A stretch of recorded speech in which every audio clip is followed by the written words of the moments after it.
Welcome to another episode of Behind the Billboard, the series that tells the stories behind some of the greatest billboards of all time. Together on this podcast, we're going to discover the people, the processes, and the preposterous ideas that have made these billboards happen. And we've chosen some of the best work with one very simple criteria in mind. It's got to have a story to tell.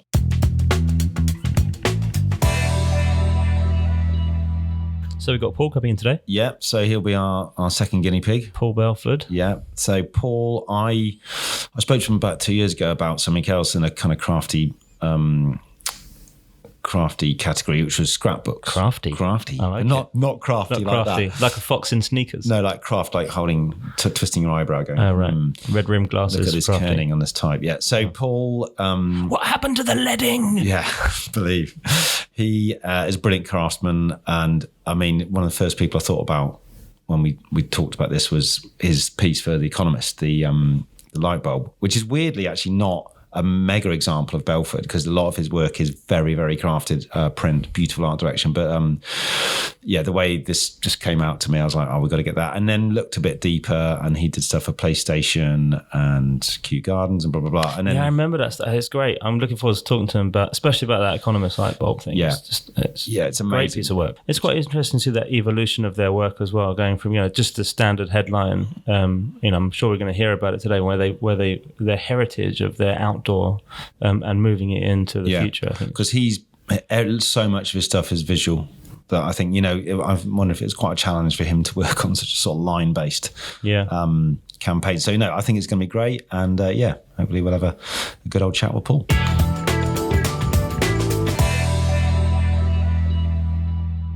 So welcome to Paul Belford. Paul is one of the most awarded art directors ever. I think he's amassed probably conservatively around over 200 awards in your career. Possibly 9 pencils, have I got that right? Yeah, that's right. Good. And that's across a range of clients. So, The Economist, PlayStation, Kew Gardens, Waterstones, Big Issue, to name but a few. So Paul is a real art director, if that's all right to say. I think, you're a fierce craftsman who not only knows a great idea, but has the ability and skill to hone these ideas into things of beauty, not only which cannot be ignored by the public or awards juries alike. So I think, Paul is a master of his craft, and we're very chuffed to have him here today. So Paul, welcome to Behind the Billboard. Thank you. So how are you today? Have you seen any, I suppose we were going to just talk loosely about billboards initially. Is there anything you've seen lately which you go, I quite like that, or that's quite good or half decent? I mean, you spotted one yesterday, didn't you? You thought was... God, well done. No, but it was one that caught your eye, wasn't it? Yeah, I mean, the interesting thing is that the smart stuff at the moment you tend to see on social media rather than on in person on billboards. So Burger King. Yeah. Which actually is quite an interesting story. This Burger King election thing, it's not an actual bus ad because it's on an old bus format. I think BBH... I did notice that. It's on a Route Master, isn't it? It's on an old Route Master. With no passengers. An L side parked in outside Westminster, done for a PR shot to see it on social. So it's quite interesting that some clients or some agencies see their outdoor space as a kind of fun, stunty thing. But I'm more interested to see if you've seen anything walking around that you go, that's quite smart, or it's quite interesting just in terms of the outdoor billboard space. Well, that's the one that sticks in my mind. I get the bus to my studio every morning and the bus home at night, and I have to stand waiting for a bus by endlessly revolving crap and shells. So I'm deeply traumatised by that experience. There's just nothing. There's very few good ads out there on posters, and it's ridiculous because there's more poster sites than ever before, and I'm not quite sure why they're all filled with crap. Yeah, it's such a we were saying the other day, it's such a great medium because it's they've sort of decided to be public and be in a space, and so it's quite often a lot of stuff will be digital or on a device, or you can take it or leave it, but a poster, it's there. You've got to look at it, and or not.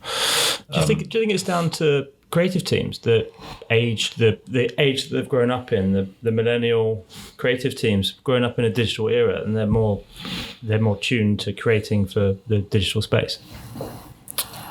I think young teams are as good as young teams were whenever, in whatever era. No, I don't really know, actually, to be honest. I don't know the answer to that. I mean, one of the things, we're going to talk about The Economist in a minute, but one of the things I did when I was at AMV, it was something like the 20th centenary of the campaign, and we did an spreading campaign where we put like a lot of the best posters in a grid, and there are about, 30 ads on there. And that bizarrely appeared on social media a few weeks ago, this picture of all these little Economist thumbnails. And someone made the observation that each one of them could be, for example, a digital banner ad, and they still worked and they were still brilliant. Yeah. So there's absolutely no reason why, any banner ad can't be, intelligent or witty, and, even at small sizes, it doesn't really matter. Because, when we're looking at phones, you just kind of zone in on that. You don't really think it's small. Yeah. I don't have any answers to that. I think it's not good enough. The industry should do better. Yeah, I mean, I think there does feel like there's a paucity of good work anyway, because I think clients are more nervous. I think there's more and more research just generally. But I think on posters, we were saying, you did Cannes last year, we're not going to go on about Cannes too much, but there's shows quite often you're not looking at a poster, you're looking at a film of something like an event, which is inevitable with all our devices and stuff, but it does take a little bit away from that kind of quick hit. I just want, we talked about this before, if it's, we're bombarded by more messages daily than we ever have been before. We've got an advertising medium in our pockets. We're walking around digital billboards, there's ad shells, there's advertising opportunity everywhere, more so than 20 years ago. I just wonder if there's just I don't know if there's too many formats. Well, can the craft still be there for all of those formats? Well, you don't have to do them all simultaneously, do you? But all the more reason to be A, simple, B, intelligent, and C, impactful, visually impactful, to stand out amongst all the noise. It's possible. Yeah, I agree.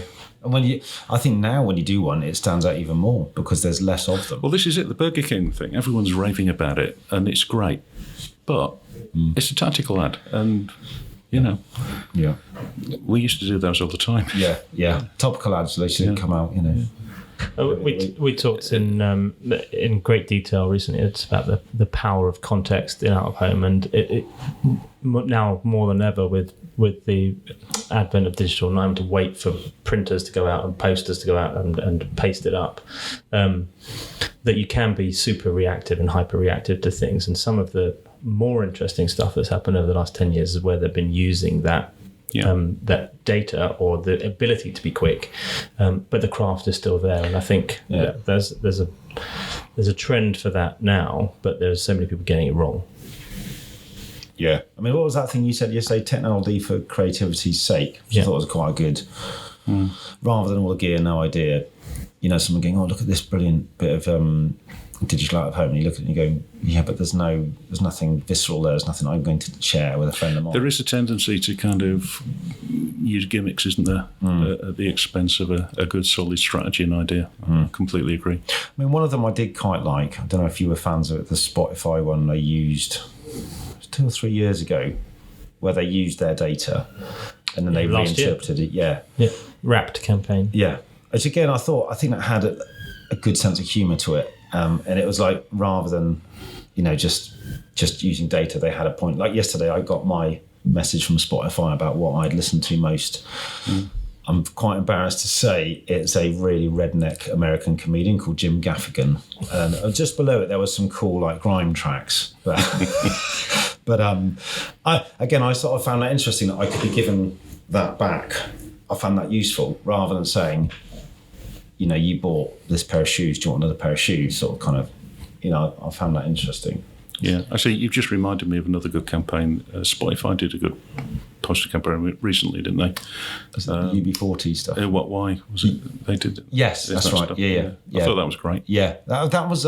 Sorry, just jumping around a bit, but that was heavily lauded on one of the social platforms. People going, "Hooray!" You know, Copywriting's back. Yeah. Yeah, and it was it's like, the UB40 was the red wine was one of my favourites. It's very good. Yeah. Good campaign.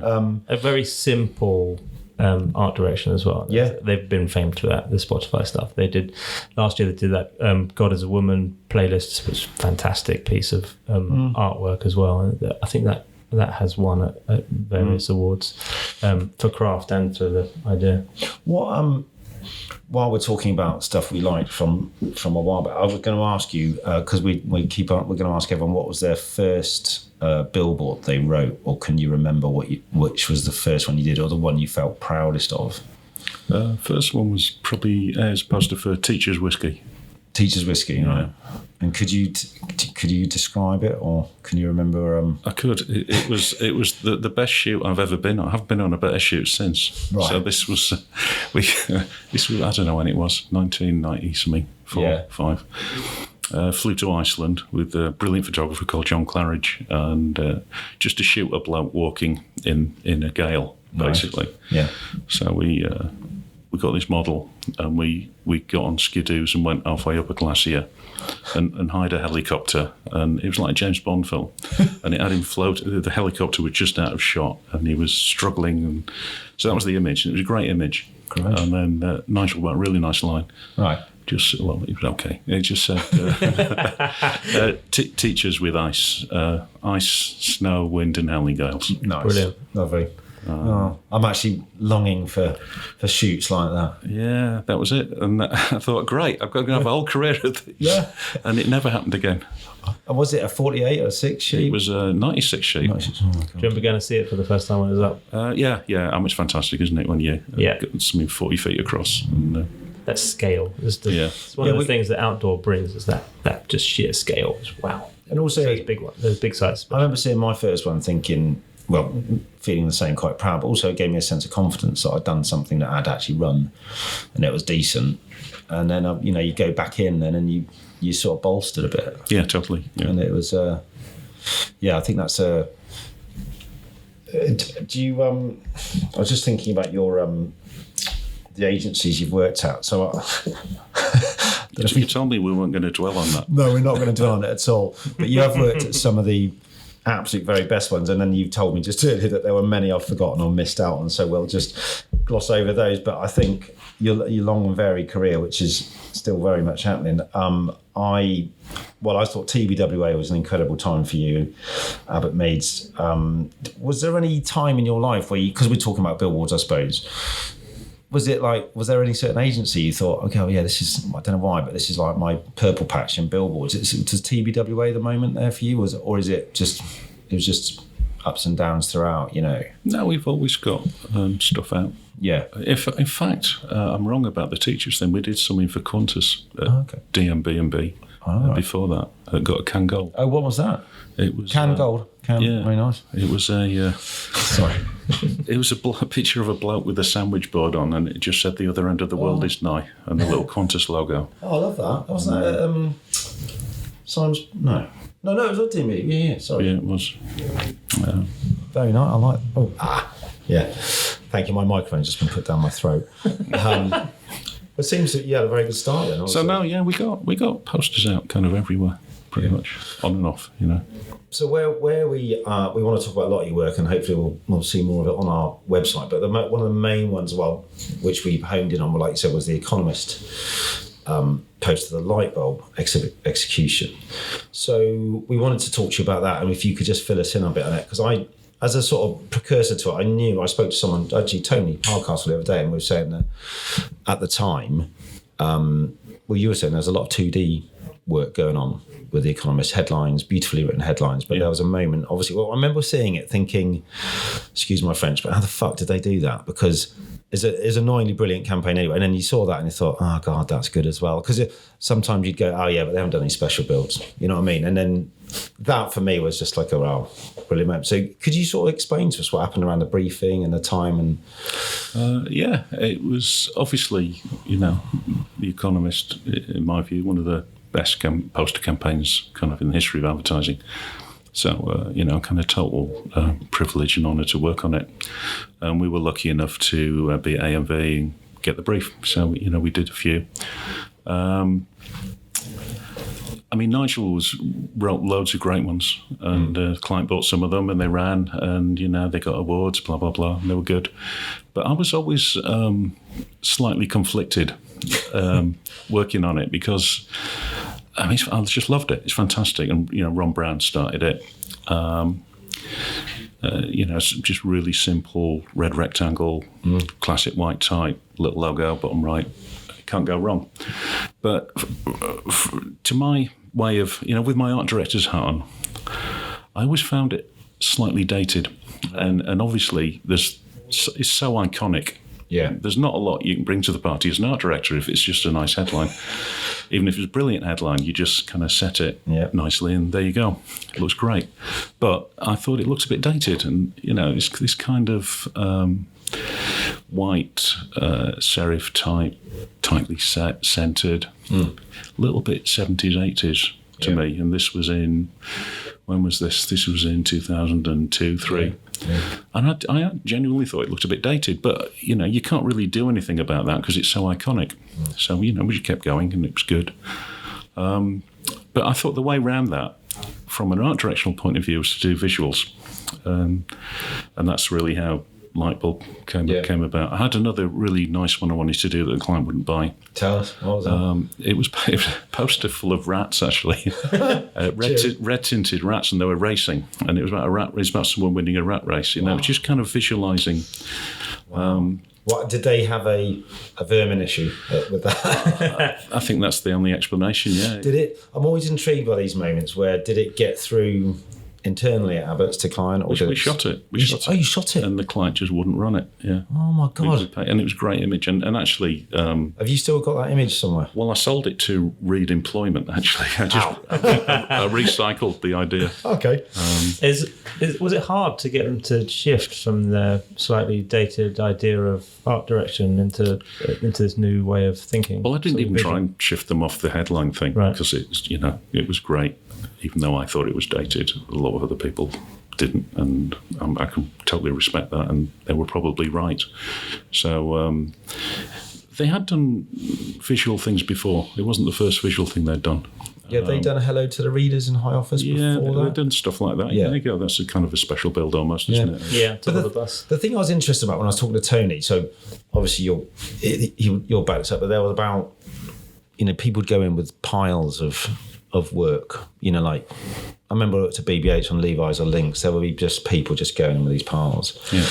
And so I imagine, if you could tell me what happened, because I can imagine there'd be a pile there, and if I was Dave Abbott, which I wasn't, but you would just be dang, dang, dang, and then I'd see this light bulb, and I think that's what I'd think, let's have some of this. It just stands. What did you go in with a whole load of them, or is it did someone say, Paul, can you do a bit of a special build for us? Or was it you going, fuck this, I want to do something different? Yeah, it was the latter. Right. I don't know if I said fuck this, but no, sorry. I probably said, why don't we do this? Yeah, why don't we do that? And it was. But by that point, the Hello to Reason High Office had run, so you knew there was a little bit of leeway. Exactly. Okay.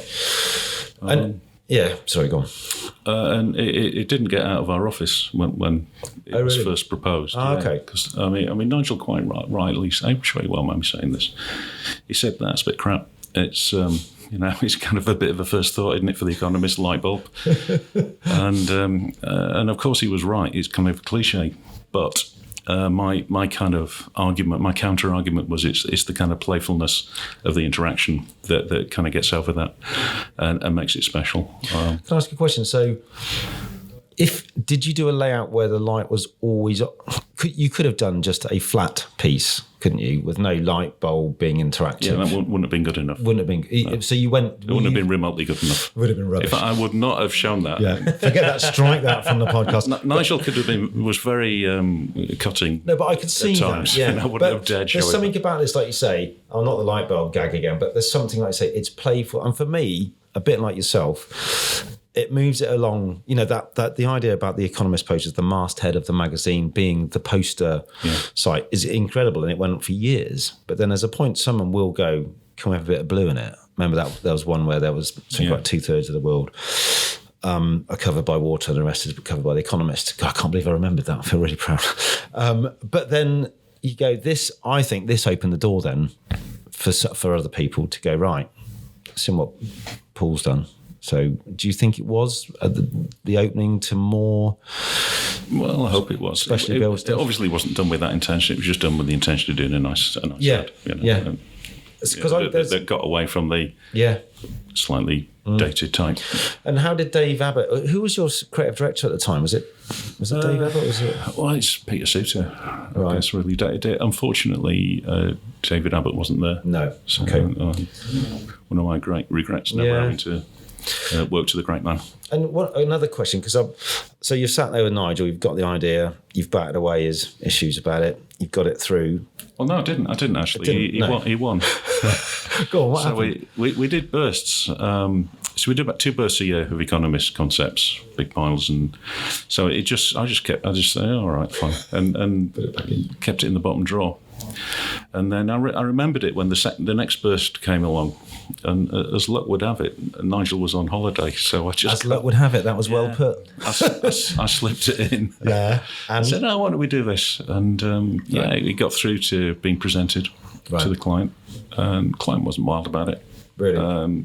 Because I heard they got sort of proposed in numbers of 8 batches, is that right, or something? Yeah, kind of, yeah. Because when it was presented, did you, again, I'm fascinated by this, so did you have an account man with a very small light behind the bit of polyboard turning it on and off as you sort of did your fingers underneath? How did you explain it to them? I don't think so. I've just had a conversation like we're having now. Oh, okay. Having a bit of pitch there. Yeah. So. No, I should have done, shouldn't I? Yeah. Sail through. So, but they bought it as one of a batch? No, they didn't. So they bought a batch, and then these things often just kind of meandered along for a bit. And, you'd get down to a short list, and then you get down to an even shorter list that got made. So it was kind of floating around on the short list, but there were others that were preferred that did go on to get made. And then I kind of, you know what it's like. You get really busy, and I've been working on some other accounts. And I almost just kind of forgot about it. I thought, okay, so she's not going to buy it. Right. And then about a few weeks later, an account man called Ollie Forder came into the office and said, you never guess what, I've got a poster contractor to agree to do a test on the light bulb. Oh. So he'd gone off without telling me. I love this guy. Can we get him to work where I'm working? I know him. He's totally maverick. He was at MPC until very recently, actually. Yeah. He was doing some stuff with them. He was great. He went off on his own back, didn't he? Yeah, he didn't tell me. And he phoned up, I don't know, whoever these people are, JC Deco or whoever, I don't know. And he got them to make 3D light bulb as a test. Jeez. And they set it up with the light. And they showed the client. And he said, oh, yeah, great, let's do that. Wow. And I would like to take credit for, forcing it through. But no, he went off and did. I mean, it's what you pray for, isn't it? Yeah. And, making a name for himself. I feel even better towards you now, Paul, you've said that. I thought you were going to claim it all. No. That's a brilliant story. Sheesh. We should get him on. What's his name? Ollie Ford. Yeah. So in that testing moment then, so the media owner had gone off and made this with their special build department. Did you schlep the client down to one of their test facilities to see it all working? I'm sure that's what happened, Yeah, because they've got this, JC Deco have got this place in West London, just off the Great West Road. That's right. Where they've got a kind of whole street scene. Yeah, I've been there. It's surreal, isn't it? It's really weird. Yeah. Little bus stops, and they've got 48 sheets. And so you went in, but you were trying to sell a light bulb idea, but you didn't even know whether you could do it. Yeah. In theory. I think one of the things that helped it was up against this poster full of rats, which she really didn't want to buy. And if it's the rats or the light bulb, she went with the light bulb. You know what? I'm just going to go back to the office next week and just get a rat's idea. It's a strategy, other stuff. Yeah, it's brilliant. I'd love to see that if you could show it. I know we won't publish it or anything. I'd love to see it though. It says, I love stories like that about. I mean, there's a whole story behind how we shot that. So we got these live rats in a studio with a photo finish camera and trying to get them to run past it. And who was your photographer? Laurie Haskell, brilliant photographer. And how did you stop the rats running around the studio? Sorry, they were actually in a Perspex tube to limit where they could go. But that was quite an experience that day as well. It didn't beat the glacier in Iceland though.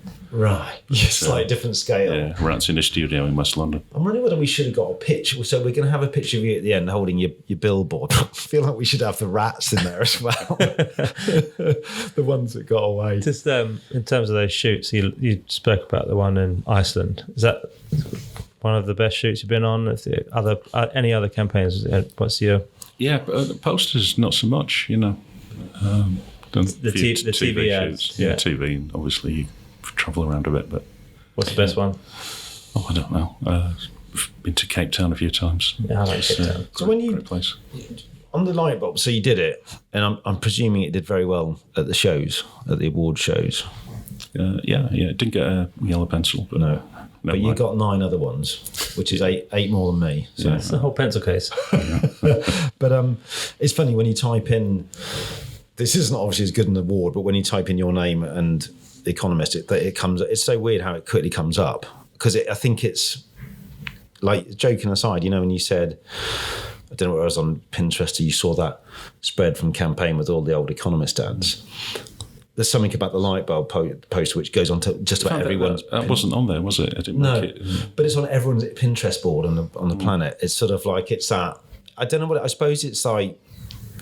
It's so visual and it's so quick, and you're right, it has that tone, which is right. Unfortunately, it predated Instagram by about 8 years. Had we waited for Instagram, it would be on a few selfies, wouldn't there? Do you think there's a market for the second-hand billboards, so bringing those things back for the Instagram generation? What a great idea! Yeah, there are people who like that kind of thing. Retro billboards. Yeah.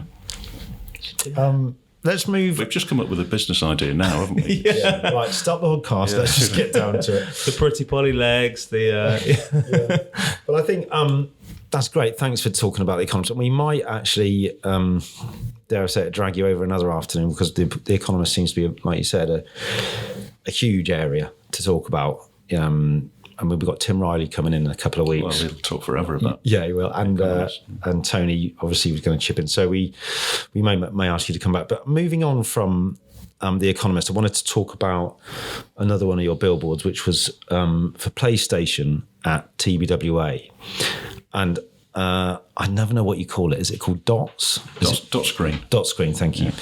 And it's another absolute belter. And I'm just wondering whether you could just briefly describe it to us, and then just tell us how it came about, because it was unlike any other PlayStation ad I'd seen.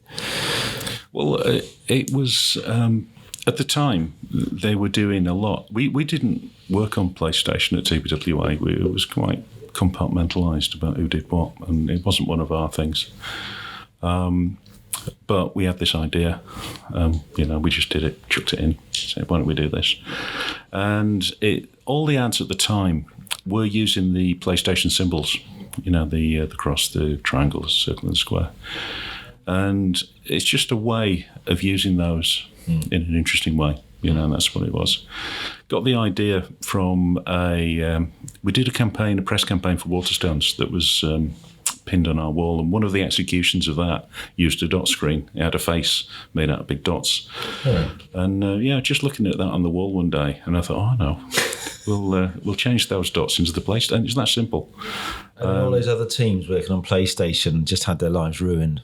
Oh, Belford's just coming with this. Well, it was a good campaign at the time. There were lots of good ads floating around. Yeah, stuff that got. So Waterstones was the covers. Yeah, the covers. Yeah, one of the covers had a face made out of a big dot screen. Yeah, so that was actually a print campaign, wasn't it? But I remember we should, include that as well as an absolutely beautiful print campaign. I'd forgotten it was at TBWA as well. Yeah. Well, it wasn't. That was across Oh man, it's complicated. That was across 3 agencies. Oh, it's when they all joined together. We went through about 3 mergers in the space of 1.5 years, and amazingly didn't get fired at any of those points. And is it TBWA, Holmes, Knight, Ritchie, Simons, Palmer, something?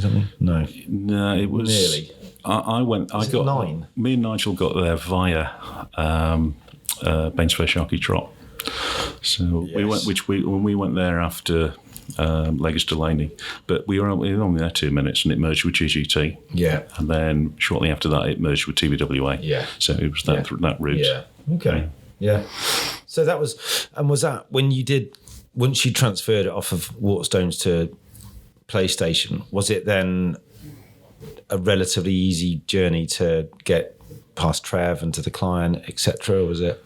We had such a brilliant time at TBWA because Trevor just left us alone, and we were in charge of most of the old BST accounts actually, or kind of group heads, or whatever you would call it now, creative directing that, and. We just weren't used to showing anyone our work. We'd see him about once a month and say, look, we're doing this stuff. It's quite nice, isn't it? What do you think? And he'd say, yeah, great. Brilliant. And it was literally that degree of interaction. Brilliant. Thank God, and he just left us alone. Well, you're making him look good as well, aren't you? Because you're just getting out for it, and he doesn't, Yeah. But he was probably busy doing his own stuff as well. Exactly. So, and in fact, he looked after PlayStation, I think, mostly. Yeah. And the account group weren't particularly interested that we were saying, hey, please have a look at this. And eventually we twisted someone's arm to set up a meeting. We got the client in, and we did the artwork, set it on a board, and then got the client in down one end of a corridor, and we held it up, and then we walked closer and walked further away. Brilliant. And I've never seen a more expressionless, unenthusiastic client. The penny didn't drop. And I thought, we tried. That was that.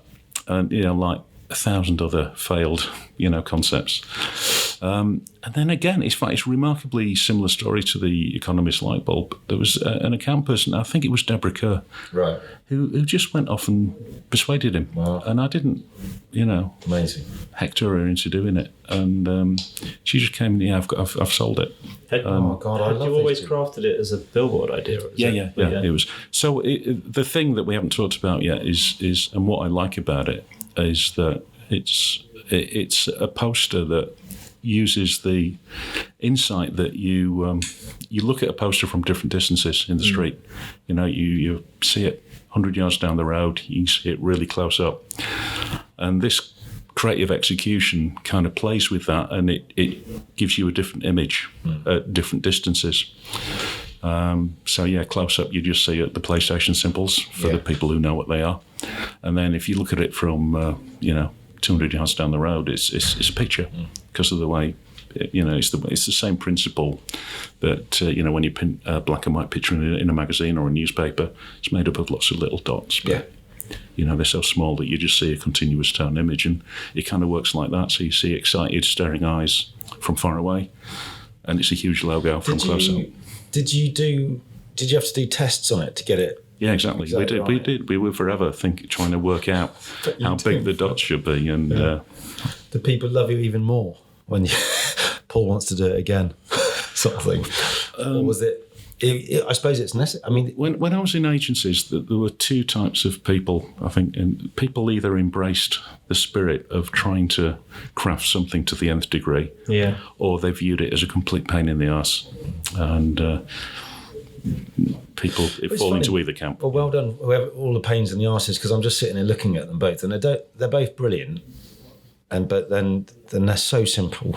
And that's it, isn't it? All the pain and the energy and the time goes into making something so simple. Exactly. And yet when you look at it, you go, oh yeah, that must have been so easy. That bloke just said, bunch of logos, And in fairness, the outdoor medium, it has to be simple to land, because we've talked about this before. You've got nanoseconds with someone to understand a poster. This is going to be, the dots is going to be, the dot screen is going to be in someone sat in traffic and they look up and they see a pair of eyes, they get closer at the next red light and it's the PlayStation logo. So, and that can be seen in seconds. The reason it lands so well and its craft and the medium that it's sitting on is working for the idea. You know, it doesn't need a crappy end line. Like clients might insist on putting some nonsense end line on it. It just doesn't need it, so don't have it. The beauty is, you know, you're saying you've basically done your poster full of logos. Yeah, so it's just got your logo all over it. And then not only that, when you look at it at different directions, it'll make one thing another. Because like say, if you're in traffic jam, you'll see the face from far away, and then you get close, you go, oh, that's clever, isn't it? I mean, I love the idea about present. I was going to ask you about that, which you said, which is to show them. Because I remember seeing it. I saw it for the first time in an awards booklet, and I was thinking, how's that? What? Hey, you know. And then below it, they had done a little distance shot. Yeah. And then you go, oh, that's good. You know. And it must have been about a second and a half. You know, you go, wow, got it. And then so you taking a client up and down a corridor and that. I thought you were going to say, and they absolutely loved it. So I still live in that naive land. It's the worst moment, isn't it? When you've been crafting an idea and you think it's really, really good, and you show it to an idea and not a flicker. It's just weird. I had an experience not as good as this, but I'd been spending months crafting a huge outdoor campaign for Bailey's with Rankin. It was just these huge shops of lips, and we were waxing lyrical about it at JWT, and everyone going, oh, I like these ones, I like these ones with the sparkle bits. And I went down the tube that night, and there was one of them up there, and I watched a bloke walk past, looked up, and just looked straight back down at his newspaper. And I wanted to say, look, we did that. It took us 2 months. So, yeah, you know. Hey, you can't get all of the people all the time. No, most of them, obviously. But, yeah. Out of your many pieces of work you've done, I know you're going to talk about a couple more, but are there any, just while we're live in this moment, are there any other moments or pieces of work you thought, oh, yeah, that's an interesting story, or that sparked a memory? You know, is there any other moments, well, not necessarily the pieces here, but whether there's something else you've thought, oh, God, that brings that back?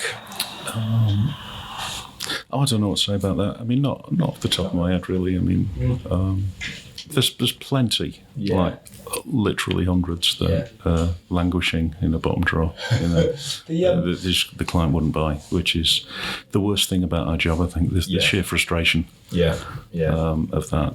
Yeah, I remember Andy McLeod said to me once, don't forget your job is 90% or more about dealing with rejection. Totally. That's quite low. I got a friend, Paul. He works in Australia. He's a creative director, and he said he called it hard advertising, because you basically just got to. It's like training for a boxing match. You've got to learn to get beaten up before you can throw a punch, and it's that rejection that it's all that makes you. And in fact, if you use that energy in the right way, you come up with better ideas. You know, landing with a client, get to know the client, get to know the ideas better. Paul, thanks for that.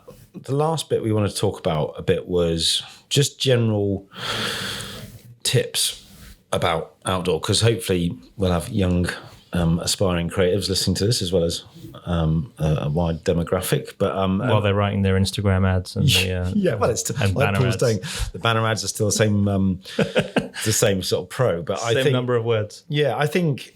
Because I know Dave Dye has a certain kind of logic. He sometimes talks about like 3 things. Do you have any, when you're doing a billboard or when you're doing more of them, did you have any sort of process you sat with, or was it always just instinct, or did you go, I can only ever, 3 things, 3 words, 5 words? Did you have any sort of system of working? No, not really. You just intuitively know what makes a good poster, don't you, if you've been doing it for a while. Yeah. And, I would like to think there was a strong idea, and a kind of intelligence, behind the idea, and then executing it in a beautiful way. I mean, one thing that I did often try and do was, you've got a basic idea behind the poster, but then what I would describe it as introducing an art directional idea on top of it. And in fact, the 2 things we've mainly talked about today, the dot screen and the light bulb, are just art directional ideas, I would argue. They're not really classic advertising ideas. They're both executional ideas, and that's okay sometimes. Yeah. You know. It's funny, I was looking at your work, and what I love about your work, particularly your print work, is they don't look like ads, ads. Totally, yeah. And then, because you keep going, well, what's that? And then you're going, oh my God, it's an ad. And so I know this isn't an ad about, this isn't a podcast about press ads, but what I loved about it, that your work is you going, oh, like the the RSPCA stuff on on cardboard. And stuff. I have heard anecdotally actually that we've suffered from that over the years on awards juries when people have looked at it and said, what the fuck's that? In fact, Nigel often used to say that when he came in the morning. What the fuck's that? To the art direction. That's the finished art direction. Yeah, no, but that's a really good observation because these are so pure. But you obviously have that craft. I think that quite often the most frustrating thing is to see a great idea not executed well, and you're going, oh God, they've missed the boat there. And then the other way around is like when something's been crafted to death, but there's just nothing in the middle. There's no point in crafting anything unless there's a good foundation. Yeah. What about your favourite billboard of all time that's not yours? I think we've got a list of loads of people coming in here, so it may be on one of those lists, but that's impossible, isn't it? I mean, there's so many. Asking who's your favourite kid, or I'll tell you what I really liked over the last, recently 5 years or so, was the Shot an iPhone campaign. Yeah, I thought that was just such a great product demonstration and so beautiful. And advertising's often quite correctly accused of being visual pollution, and it was the complete opposite of that. It actually was an art gallery across the cities of the world. Yeah, I agree. I thought that was brilliant. I love that, and I remember then I found out subsequent to really liking it. Somebody said the media company bought all of the places, the sites, to be sympathetic to the environment. So it wasn't a coincidence when you think, oh, that's quite cool the way that. And again, you're going, oh, that is intelligent. That's not just polluting our. And on traditional outdoor as well. I mean, the posters they didn't take any digital. It was all poster, and it was user generated content. They went out to. Is that right? They weren't on like screens and stuff with. No, didn't take any digital. It was all traditional. So they went on to 6 sheets and 48s and 96s, and they said, "This is we want to stay print." They went no digital at all.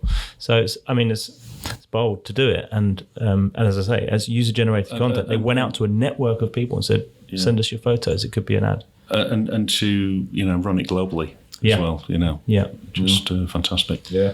I mean, I think that's some of the brave stuff that's happening in outdoor brands-wise. Some of the people that we're working with, Spotify, you already mentioned, that went out to 5 different countries. So we had localized content running based on user-generated wrapped campaigns. So it was you could submit your share and it could go out onto billboards. It played up here on Piccadilly Circus, but also in Canada and Times Square. So some of those big brands, the streaming companies doing more, the entertainment companies doing it, they're thinking about this beyond borders. They're thinking about their service, putting it in the hands of the users, and then allowing advertising to happen. But there's always there's a core idea behind it. Yeah. Great. Well, thanks for coming in. Pleasure. And my highlight of today is going to be the rats story, I have to say. Just obviously the irony of we're on an audio channel, and we are going to post the images of this stuff onto the description as a link, so people can view the dot screen and the light bulb, so that we'll be able to see it. So it's great to hear all about it, and people will be able to see it in the description as well. Cool. Thank you very much. Cheers. Can you believe that thing about the rats? Oh, man, that's brilliant. I so want to see that. I'm really gutted he'd sold it to Reed, but I there's part of my brain remembers it, but I think that's a lesson for everyone. Just have like a rat execution to force a client to buy the other one. I mean, I know we joked about it in the episode about, kind of retro billboard campaigns. Bring your TV campaigns are doing it now, right? You're seeing like Solvite coming back and doing the kind of the 4:3 ad playing out on HD. I wonder if there's one for the ads that got away. I wonder if you're going back to old creators and you're like led by donkeys just pasting stuff up wherever they want. Whereas we go to the old books and go, right, let's put up an old billboard that didn't make it. Yeah. Great. See what the current reaction is in 2019. Guerrilla campaign. Come on, let's go shoot some rats. It was great. I mean, I think that I think that for me is sort of an affirmation of what we're trying to do, is to get the story. I mean, the story actually behind the light bulb was pretty good, but then to hear that, you're going, oh right, because they'd actually shot it and everything, and it just proves that you can get quite a long way along the line with an idea, and then the rats die. So no, I literally, yeah. But I think we'll have more of his stuff, won't we? We're going to show some of the stuff on the website. Yeah, absolutely. You'll be able to see all of it in the description of the podcast. So do click on the links and find out all about the visuals that we've been talking about today. And are we on Twitter, Dan? We are on Twitter. We're on @GetBTB. And what about Instagram, mate? @GetBehindTheBillboard. See, you wouldn't trust me with that stuff. Yeah. Anyway, that's us for this week. Well, it's quite lucky we've got it written down in front of us so we remember it ourselves, See you next time.